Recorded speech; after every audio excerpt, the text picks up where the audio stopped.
एखादा हिंदू व्यक्ती जर मयत झाला आणि तो जर अविवाहित असेल आणि अशा परिस्थितीमध्ये जर स्थानिक चौकशी केल्यानंतर भारतीय वारसा कायदा 1956 यानुसार त्या मयत व्यक्तीला वर्ग 1, वर्ग 2, वर्ग 3 किंवा वर्ग 4 या स्वरूपाचे कोणतेही वारस जर आढळून आले नाहीत आणि त्याच वेळेस जर एका त्रयस्थ व्यक्तीने त्याचंच आडनाव असल्याचा गैरफायदा घेऊन जर सांगितलं की मी याचा वारस आहे, तर अशा परिस्थितीमध्ये संबंधित तलाठी यांनी त्या व्यक्तीच्या नावाची नोंद गाव नमुना 6 क मध्ये करणे बंधनकारक आहे.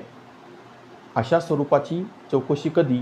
ज्यावेळेस मयत व्यक्ती हा समान आडनावाने असेल त्यावेळेस. धन्यवाद.